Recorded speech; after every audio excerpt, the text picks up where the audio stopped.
दोस्तों, मैं वैभव राज आपका स्वागत करता हूं तक्षशिला ट्यूटोरियल के ऑनलाइन चैनल पे। दोस्तों, हम लोग आज बात करेंगे क्लास 11 के चैप्टर नंबर 5 कार्य, ऊर्जा एवं शक्ति के बारे में।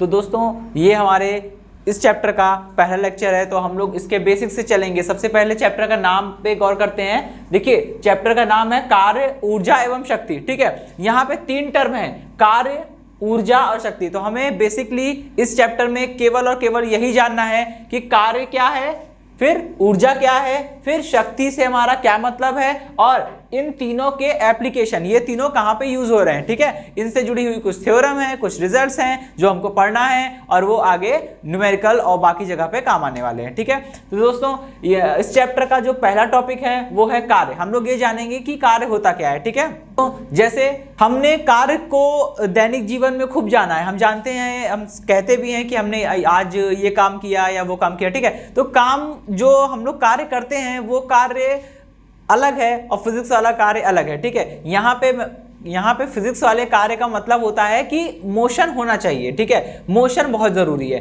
क्योंकि अगर मोशन ही नहीं हो रहा है, मूवमेंट ही नहीं हो रहा है, no movement no motion means no displacement. जब कोई डिस्प्लेसमेंट नहीं हो रहा है तो कार्य भी ऑलमोस्ट जीरो हो सकता है डिफरेंट केसेस में। ठीक है, तो यहाँ पे हमें वो पढ़ना है जो फिजिक्स में कार्य का मतलब होता है। दोस्तों, कार्य का मतलब समझने के लिए देखिए, यहाँ पे मैंने एक डायग्राम बनाया हुआ है। ठीक है, ये कोई एक क्षैतिज धरातल है, कोई भी हमारी पृथ्वी की सतह हो सकती है। ठीक है, इसके ऊपर यहाँ पे एक गुटका रखा है, गुटका कह लीजिए, कोई वस्तु कह लीजिए। अब वस्तु है तो कुछ ना कुछ उसका द्रव्यमान होगा ही ऑब्वियसली। ठीक है, हमने मान लिया इसका द्रव्यमान है m, कुछ भी। ठीक है, अच्छा, हमने क्या किया, अगर हम चाहते हैं ये वस्तु यहां से उठकर यहां पर चली जाए, ठीक है, थोड़ी सी d दूरी तक विस्थापित हो जाए। देखिए, विस्थापन हो रहा है ना, यहां से उठ के ये वस्तु यहां चली गई, कितनी दूरी विस्थापित हुई, d दूरी तक ये विस्थापित हो गई। ठीक है, तो दोस्तों, हमें विस्थापन देखना है, यहां पे विस्थापन ही दिखाया है मैंने। ठीक है, तो अब देखिए, अगर हम चाहते हैं इस वस्तु का विस्थापन हो तो हमें क्या करना पड़ेगा, इस वस्तु को गति करानी पड़ेगी।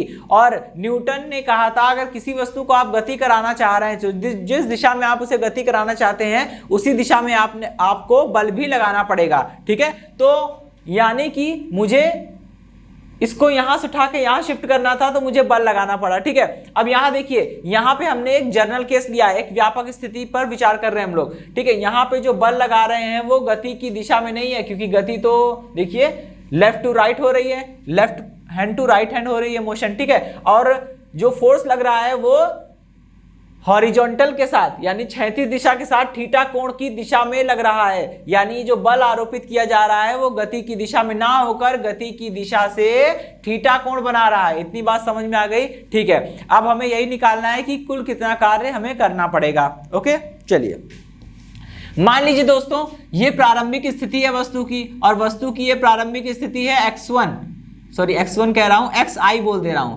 x मतलब पोजीशन, i मतलब इनिशियल पोजीशन। ठीक है, यहाँ पे इसकी अंतिम स्थिति को हम लोग xf लिख रहे हैं। x मतलब पोजीशन, f मतलब फाइनल पोजीशन। ठीक है, और ये डिस्प्लेसमेंट कितना हो जाएगा, ऑब्वियसली ये डिस्प्लेसमेंट कितना हो जाएगा, ये हो जाएगा xf माइनस xi। ठीक है, that is final position minus initial position is equal to the displacement of the object. ठीक है, ये बराबर हो जाएगा इसके। अच्छा, अभी क्या करना है, मुझे कार्य को समझना है। ठीक है, तो कार्य होता क्या है, किसी भी बल द्वारा किसी वस्तु को प्रारंभिक अवस्था से या एक स्थिति से अंतिम अवस्था या दूसरी स्थिति तक विस्थापित करने में किए गए कार्य को निम्न प्रकार परिभाषित करते हैं। कैसे? कार्य जो होता है दोस्तों, कार्य जो होता है वो वस्तु पर लगने वाले बल और विस्थापन के बिंदु गुणनफल के बराबर होता है। ठीक है, इनके बिंदु गुणनफल के बराबर होता है। अच्छा, बिंदु गुणनफल का मतलब आप लोग चैप्टर नंबर 3 में पढ़ ही चुके हैं। ठीक है, सदिशों का गुणनफल 2 तरह से करते हैं, बिंदु गुणनफल या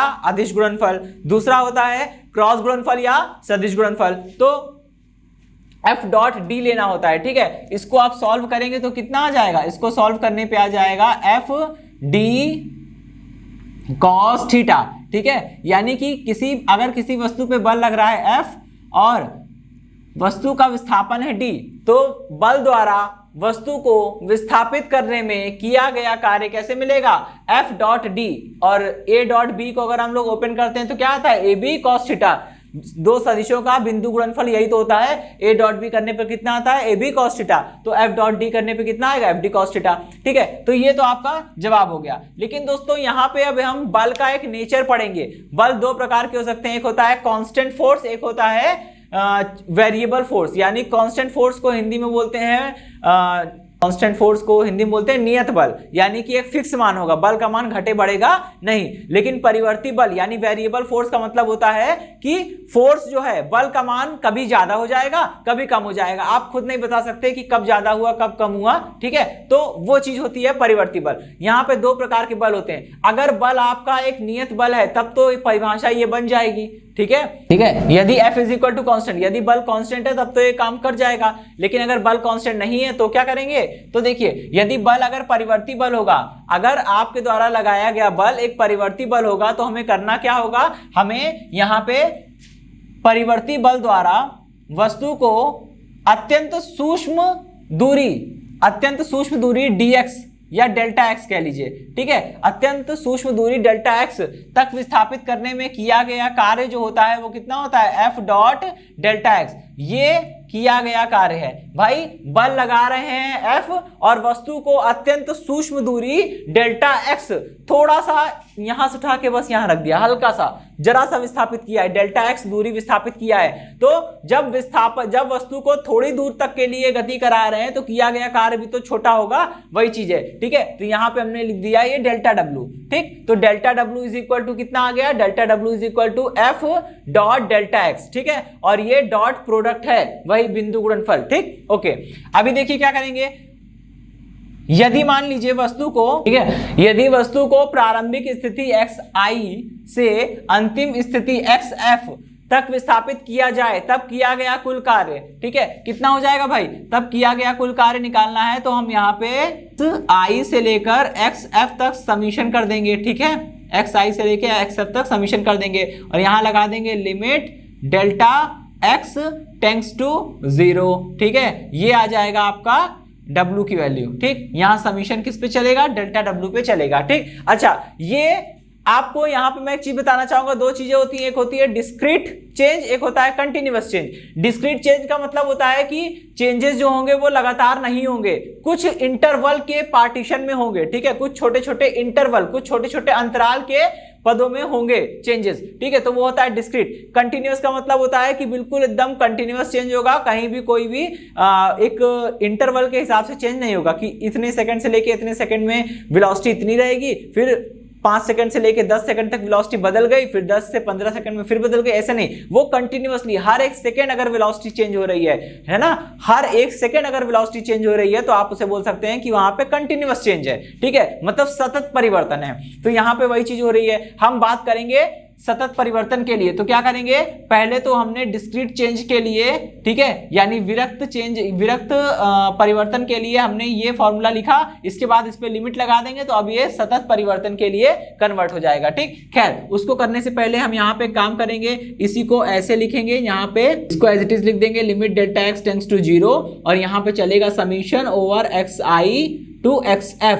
ठीक है, चलिए, और यहाँ डेल्टा W की जगह ये वैल्यू रख दीजिए f डॉट डेल्टा x। ठीक है भाई, अच्छा, अभी क्या हो जाएगा, अब इसको हम यहाँ पे चेंज करेंगे। तो जब इस तरह की सिचुएशन बनती है कि आगे लिखा हो limit delta x tends to 0 summation over xi, summation from xi to xf of f dot delta x। ठीक है, तो ये जो होता है समीशन का साइन जो होता है वो इंटीग्रेशन में बदल जाता है। ठीक है, यानी कि कुछ ऐसा होता है, यहाँ पे लिखा है limit delta x tends to 0 और यहाँ पे आपका ये समीशन बना हुआ है। ठीक है, xi टू xf। ठीक है, तो ये किस में चेंज हो जाता है, ये इंटीग्रेशन में चेंज हो जाता है और लिमिट होती है xi टू xf। ठीक है, ये तभी होगा जब ये डेल्टा x का जो समय, डेल्टा x का जो ये अंतराल है, दूरी विस्थापित की गई है, ये अत्यंत सूक्ष्म हो, तभी ऐसा होता है। ठीक है, तो ये साइन इंटीग्रेशन में बदल जाएगा और W इज इक्वल टू कितना आ जाएगा, integral of f dot dx और फ्रॉम लिमिट हो जाएगी xi टू xf। ठीक है, ओके, तो ये तो है दोस्तों आपका कार्य। के लिए फॉर्मूला, ठीक है, और ये दोनों वेक्टर होंगे, डॉट प्रोडक्ट होगा।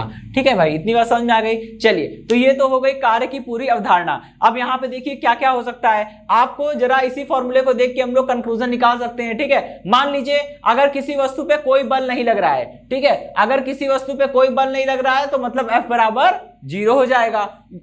और जैसे ही आप इस फॉर्मूले में F बराबर 0 रखेंगे तो 0 इंटू डी कॉस थीटा पूरा 0 हो जाएगा। इसका मतलब अगर किसी वस्तु पे कोई बल नहीं लग रहा है तो हमें कह सकते हैं कि कोई कार्य नहीं किया जा रहा है। Obviously no force means no work. ठीक है, चलिए ये तो पहली बात हो गई।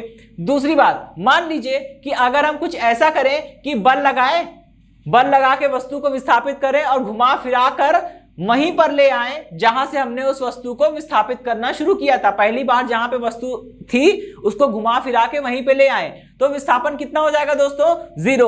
आपने चैप्टर नंबर 2 में पढ़ा हुआ है कि अगर किसी वस्तु को विस्थापित करके उसको वापस उसकी प्रारंभिक स्थिति में लाकर खड़ा कर दें तो भैया विस्थापन क्या होता है? अंतिम स्थिति और प्रारंभिक स्थिति के बीच की न्यूनतम दूरी होती है। अगर हम जहां से चलना शुरू किए थे वो हमारा प्रारंभिक स्थिति थी, जहां पर हम वापस आके चलना बंद किए हैं वो हमारी अंतिम स्थिति है। और अगर प्रारंभिक स्थिति और अंतिम स्थिति दोनों एक ही हैं तो दोनों के बीच की न्यूनतम दूरी 0, और 0 मतलब विस्थापन 0। ठीक है, तो अगर कहीं कुछ ऐसा हो जाए या तो वस्तु पे बल लगे लेकिन वस्तु गति ही ना करे, गति नहीं करेगी तो भी विस्थापन 0 होगा। ठीक है, या तो वस्तु पे बल लगे और वस्तु गति ना करे, या फिर अगर ऐसा हो जाए कि वस्तु पे बल लग रहा है परंतु वस्तु क्या करे? चल के विस्थापित होकर अपनी प्रारंभिक स्थिति में पुनः लौट आए तो इस स्थिति में भी विस्थापन 0 होगा। और अगर डी की जगह 0 रखेंगे तो पूरा कार्य 0 हो जाएगा। इसका मतलब यह हुआ कि दूसरे केस में हम कह सकते हैं कि अगर वस्तु का कुल विस्थापन 0 है तो भी किया गया कार्य 0 होगा। ठीक है, और लास्ट वाला फैक्टर जरा इसको देखिए, कॉस थीटा को। कॉस थीटा का मान क्या कभी 0 होगा? बिल्कुल 0 होगा। किस पे 0 होगा? 90 पे 0 होगा। मतलब अगर कुछ ऐसा किया जाए कि वस्तु पे लगने वाला बल जो है, जैसे वस्तु पे बल लग रहा है ना, वस्तु पे लगने वाला बल थीटा की दिशा में ना होके बिल्कुल 90 हो, ऊपर की ओर हो या नीचे की ओर हो। ठीक है, अगर किसी वस्तु पे लगने वाला बल विस्थापन के लंबवत दिशा में होता है, दैट इज हम इसकी बात कर रहे हैं, अगर ये फोर्स ऐसे ना होके थीटा एंगल पे ना होके 90 एंगल पर होता तो ये पूरा ये हो जाती ऊपर की ओर हो जाती बल की दिशा, और ये है विस्थापन की दिशा। कोण कितना बन रहा है? ये वाला कोण पूरा 90 का बन रहा है। तो अगर कोण 90 होगा तो यहां पे रखेंगे theta equal 90, cos 90 goes to 0। इसका मतलब फिर से पूरा 0। तो यानी कि हमने यहाँ पे 3 केस पढ़े, स्पेशल केस। पहला केस, अगर किसी वस्तु पे कोई बल नहीं लग रहा है तो कोई कार्य नहीं होगा, F इक्वल टू 0 तो W इक्वल टू 0। अगर वस्तु का कुल विस्थापन 0 है तो भी किया गया कार्य 0 होगा। अगर वस्तु पे लगने वाला बल विस्थापन के लंबवत है तो भी कोई कार्य नहीं किया जाएगा। और थर्ड वाला केस बड़ा ही इंपॉर्टेंट है। आपने दोस्तों जनरली देखा होगा, ठीक है, कि रेलवे स्टेशन पे जो कुली होते हैं, ठीक है, वो क्या करते हैं? सामान को जब सर पे रख के चलना शुरू करते हैं तो जब वो सामान को सर पे रखते हैं तो वो वस्तु अपने भार के बराबर बल आरोपित करती है उनके सर पर, और उनके सर का जो तल है वो भी उस वस्तु पे उतना ही परंतु विपरीत दिशा में प्रतिक्रिया बल लगाता है। ठीक है, न्यूटन के थर्ड नियम के अनुसार, न्यूटन के तीसरे नियम के अनुसार, क्रिया प्रतिक्रिया नियम के अनुसार। ठीक है, जब वस्तु सर पे रखी है और वस्तु अपने भार के बराबर बल लगा रही है सर पे, तो सर भी वस्तु पर उतना ही बल लगाएगा लेकिन वो ऊपर की ओर लगाएगा, क्योंकि वस्तु भार नीचे की ओर है तो प्रतिक्रिया बल ऊपर की ओर होगा। ठीक है, लेकिन कुली सामने चलेगा तो उसका विस्थापन इस दिशा में है और वस्तु पे लगने वाला बल सर के द्वारा वस्तु पर लगने वाला बल है ऊपर, तो विस्थापन इस दिशा में है, बल ऊपर है, तो थीटा इक्वल 90 हो जाएगा। और थीटा इक्वल 90 हो जाएगा तो किया गया कार्य 0। इसका मतलब अगर हम फिजिक्स की नजरिए से देखें तो कुली ने कोई भी कार्य नहीं किया। ठीक है, तो कुछ ये होता है कॉन्सेप्ट यहाँ पे हमारा फिजिक्स में। कार्य का मतलब ये है, ठीक है, उस दैनिक जीवन से नहीं है। ओके, तो ये वाला टॉपिक हमारा पूरा होता है और इसमें अभी कुछ छोटी सी चीजें और जुड़ी हैं वो मैं आपको बताना चाहूंगा।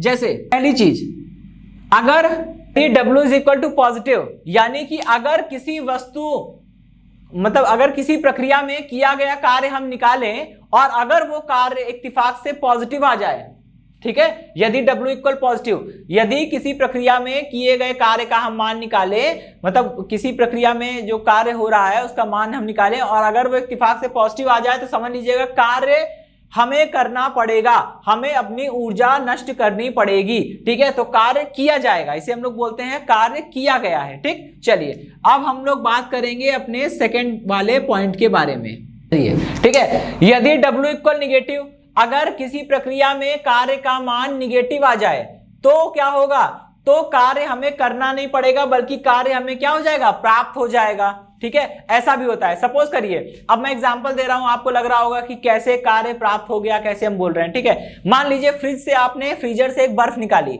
एक बर्फ का टुकड़ा फ्रीजर से निकालिए और उसको अपने रूम टेम्परेचर पे रख दीजिए और बस ऐसे छोड़ दीजिए। ठीक है, आप कुछ देर बाद देखेंगे वो बर्फ का टुकड़ा गायब हो गया होगा और जहां पे आपने बर्फ का टुकड़ा रखा था वहां पे थोड़ा सा आपको पानी मिलेगा। ये पानी कहां से आया और वो बर्फ का टुकड़ा कहां चला गया? ठीक है, तो बर्फ का टुकड़ा कहीं गया नहीं है, बर्फ का टुकड़ा गल गया, गल के पानी बन गया। अब यहां पे जरा इस चीज को समझने का प्रयास करिएगा।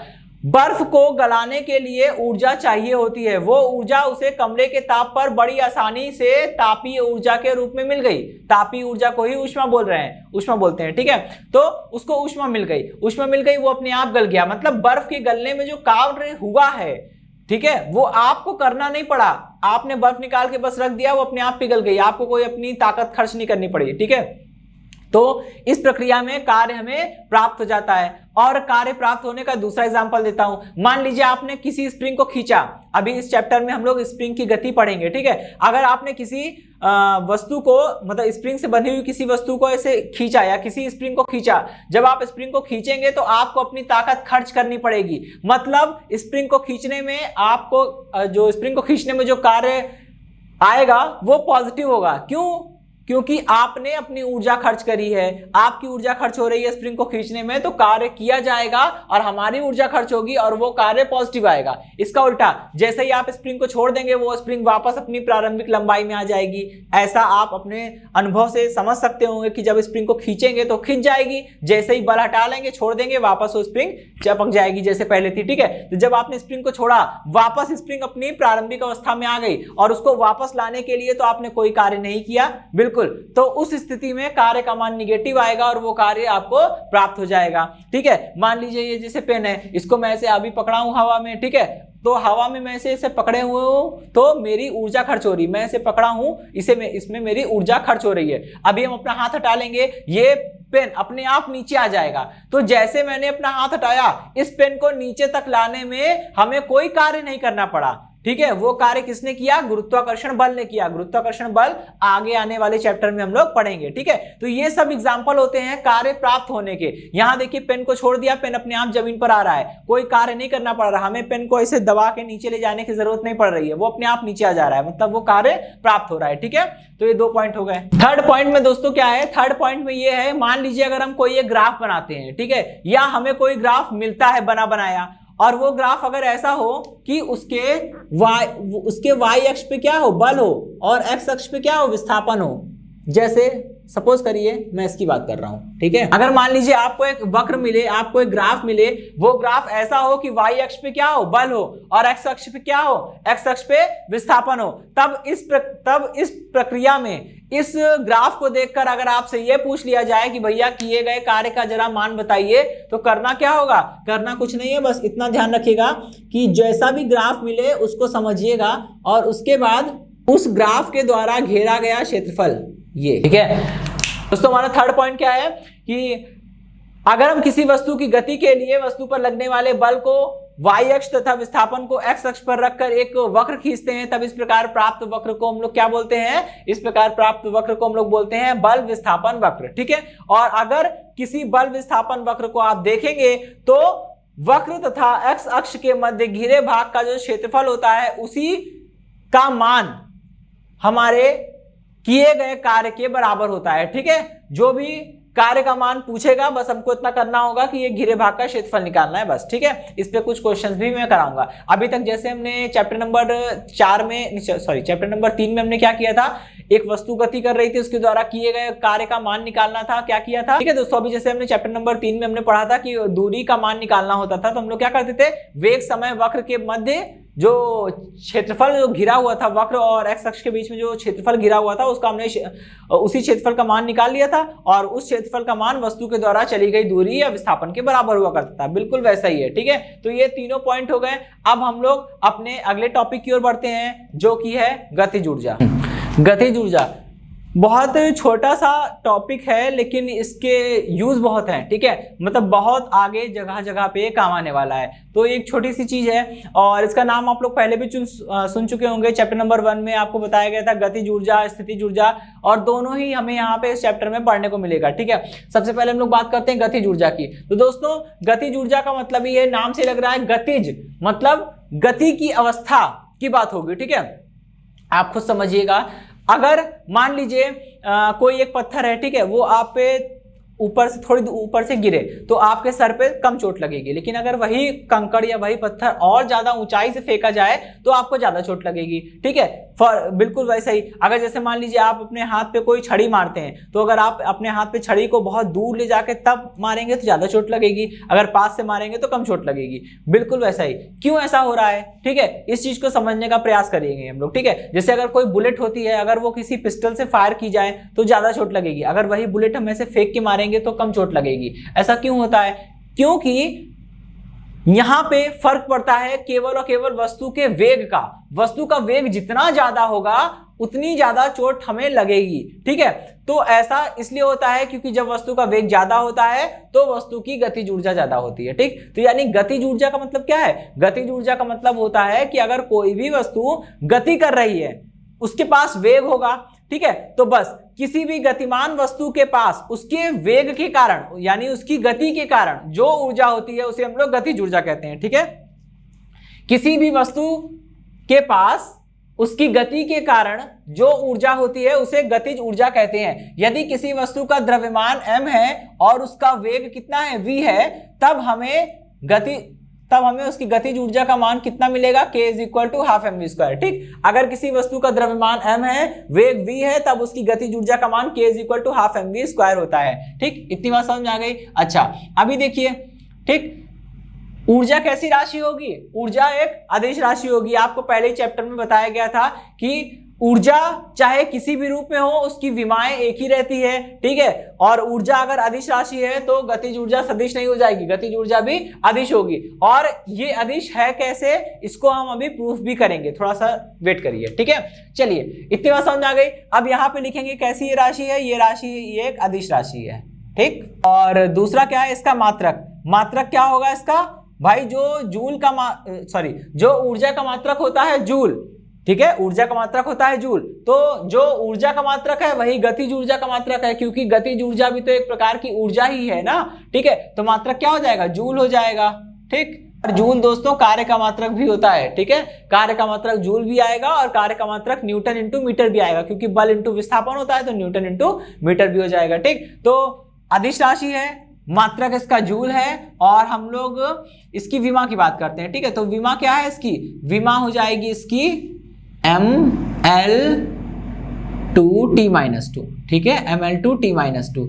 ये हो गई इसकी विमा दोस्तों, ठीक है। कार्य की और ऊर्जा की दोनों की विमाएं एक जैसी होती है, दोनों का मात्रक एक जैसा होता है, ठीक है। ओके, तो यहां पे बात हो गई ऊर्जा की। अब मैं कह रहा था मैं ये प्रूफ करूंगा कि गतिज ऊर्जा एक अदिश राशि है। कैसे? आइए देखते हैं। इसको समझने के लिए थोड़ा हमें पीछे जाना पड़ेगा। चैप्टर नंबर 3 में जाइए, जहां हमने आपको सदिशों से परिचित कराया था, ठीक है। तो वहां हमने बताया था कि सदिश क्या होते हैं, फिर हमने सदिशों का योग, सदिशों को व्यवकलन यानी सदिशों का घटाना, ठीक है, और सदिशों का गुणन सिखाया था। सदिशों के गुणन में दोस्तों हमने क्या बताया था कि अगर मान लीजिए दो सदिश आपके पास हैं तो आप उसे दो प्रकार से गुणा कर सकते हैं। पहला, आप बिंदु गुणनफल कर सकते हैं। बिंदु गुणनफल को हम क्या बोलते हैं दोस्तों? अदिश गुणनफल, ठीक है। दूसरा, हम उसका क्रॉस गुणनफल कर सकते हैं। क्रॉस गुणनफल को हम लोग क्या बोलते हैं? उसका सदिश गुणनफल। इतनी बात समझ में आ गई? चलिए, अब बिंदु गुणनफल की बात करते हैं। तो बिंदु गुणनफल जहां हमने बताया था, उसी के बाद हमने बिंदु गुणनफल के गुण भी बताए थे, ठीक है। Properties of dot product of vectors,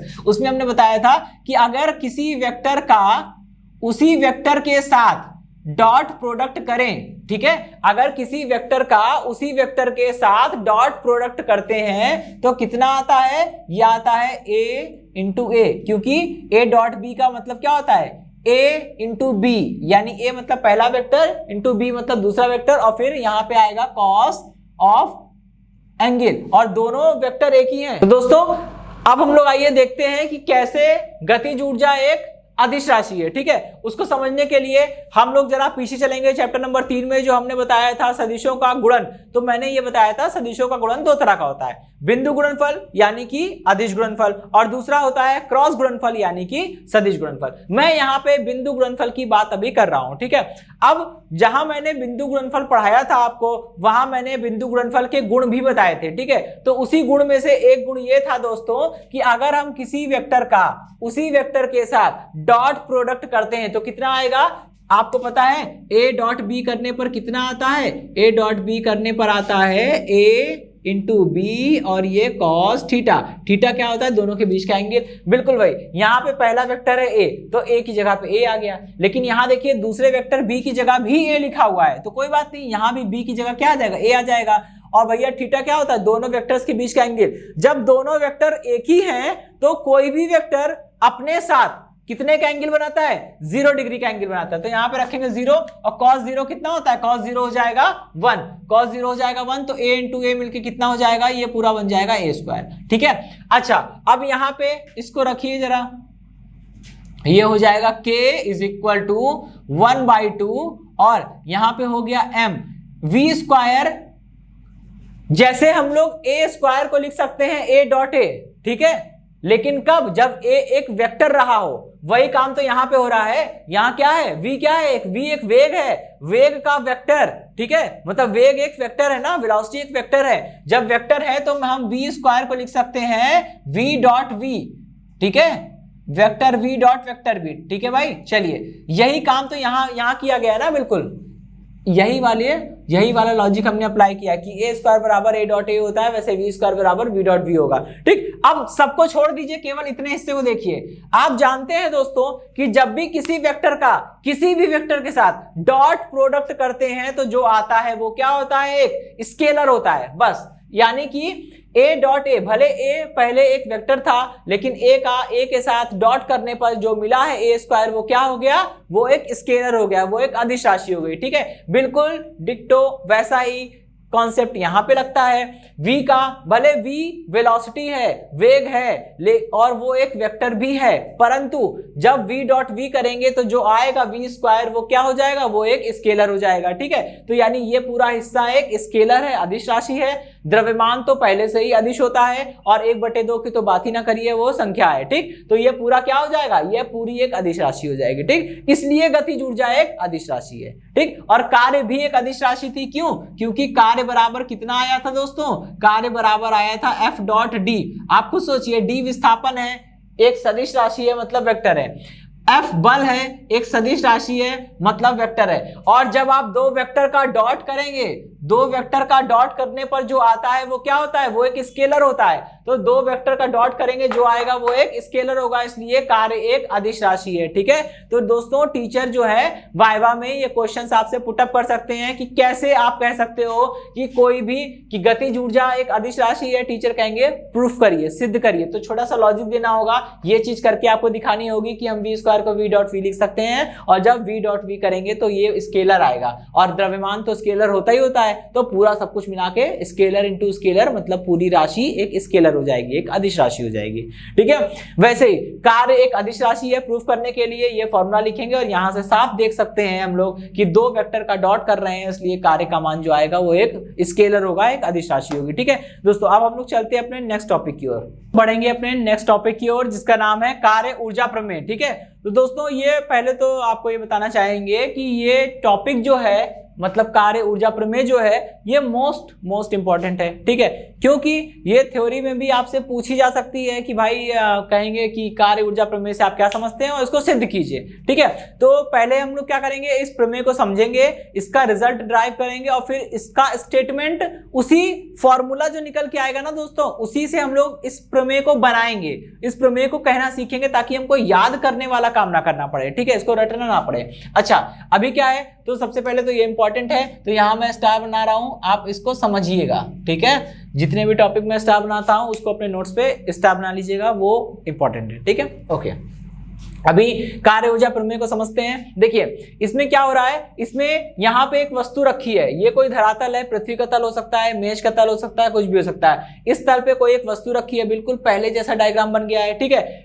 इस वस्तु को गति कराने के लिए इस पे बाईं ओर से एक बल लग रहा है। जब बाईं ओर से बल लग रहा है बाईं ओर से दाईं ओर की ओर, तो वस्तु भी गति करेगी बाईं ओर से दाईं ओर, ठीक है। चलिए अभी क्या है, ये है वस्तु की प्रारंभिक स्थिति x1 कह रहा हूं, ये है वस्तु की प्रारंभिक स्थिति xi, x मतलब पोजीशन, i मतलब इनिशियल पोजीशन, इनिशियल का मतलब होता है प्रारंभिक, ठीक है। ओके, और वस्तु बल लगाने के बाद यहां से उठकर यहां पे आ गई, तो जब वस्तु यहां से उठकर यहां पर आ गई है तो इसकी स्थिति बदल गई है। अभी इसकी स्थिति कौन सी है, xf, x मतलब स्थिति यानी पोजीशन, f मतलब फाइनल पोजीशन, ठीक है, अंतिम स्थिति, ठीक। अगर प्रारंभिक स्थिति xi है और प्रारंभिक स्थिति में वेग vi है तो अंतिम स्थिति xf है और अंतिम स्थिति में इसका वेग कितना है, vf है। v मतलब वेलोसिटी, f मतलब फाइनल वेलोसिटी, ठीक है। अच्छा, अगर वस्तु की अंतिम स्थिति और प्रारंभिक स्थिति क्रमशः xf और xi है और हमें विस्थापन देखना है, तो विस्थापन कैसे मिलेगा दोस्तों,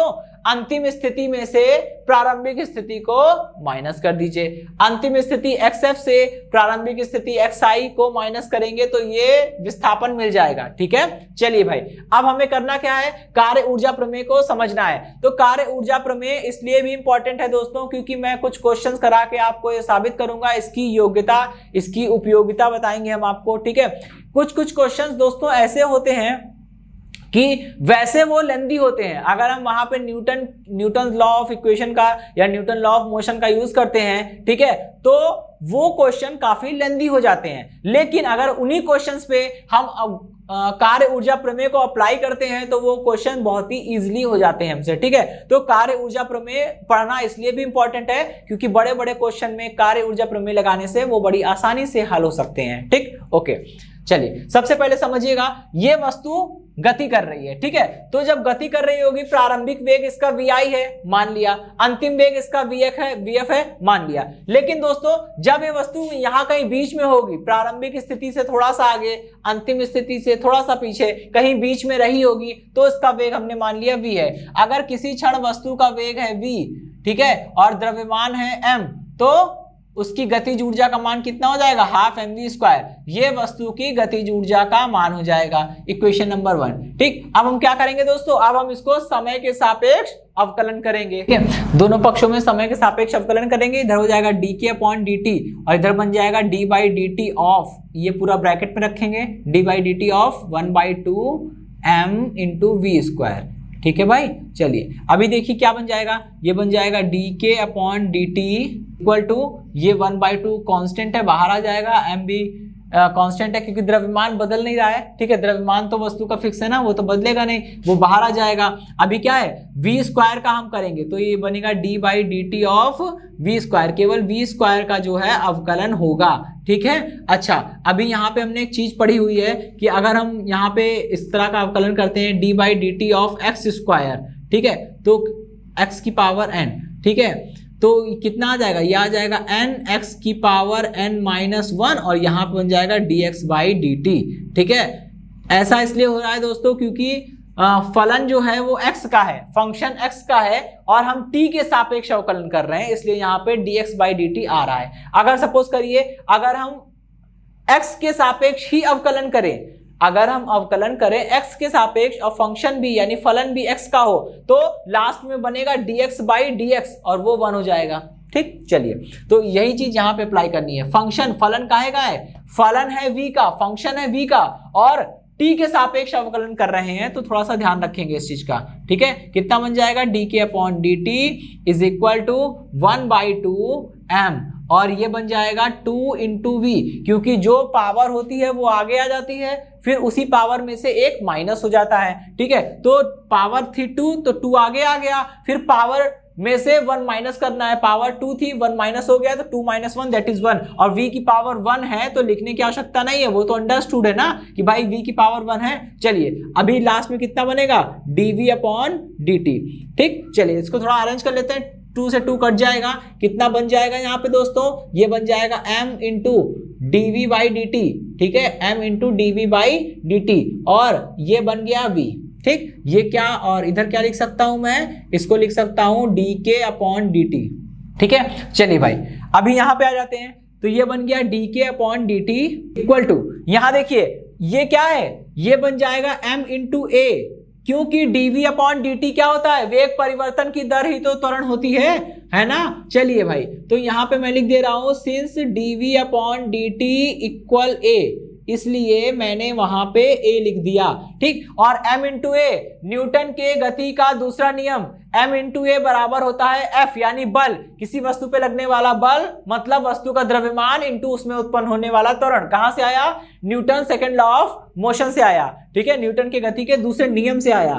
खैर चलिए, यहां बन जाएगा dk upon dt as it is रहेगा, इसको हम लिख रहे हैं F, और v की जगह लिख रहा हूं मैं dx अपॉन dt, ठीक है, लिख सकता हूं मैं बिल्कुल, क्योंकि यहां पे लिख देंगे v इज इक्वल टू कितना होता है, dx अपॉन dt, ठीक। अच्छा अभी देखिए क्या बन गया, ये t से t कैंसिल हो जाएगा, लेकिन दोस्तों काटेंगे नहीं इसको, ठीक है, क्योंकि ऑपरेटर होते हैं ये सिंपली कैंसिल होते हैं, ये काट नहीं देंगे इसको, ठीक है। कितना बन जाएगा, ये बन जाएगा dk is equal to f dot f d x, dot नहीं है यहाँ पे, एफ डी एक्स, ठीक है। अच्छा अभी यहां पर आ जाता हूं मैं, और देखिए दोनों पक्षों में समाकलन करेंगे। अगर प्रारंभिक स्थिति xi है, अंतिम स्थिति xf है, प्रारंभिक स्थिति में वेग vi है, अंतिम स्थिति में वेग vf है, तो इसका इंटीग्रेशन करेंगे, ठीक है। इंटीग्रेशन करने पर कितना मिलेगा, इंटीग्रेशन करने पर इसकी कुल ऊर्जा मिल जाएगी, ठीक है, कुल ऊर्जा में परिवर्तन जो होगा, ठीक है, k इज इक्वल टू कितना मिलेगा,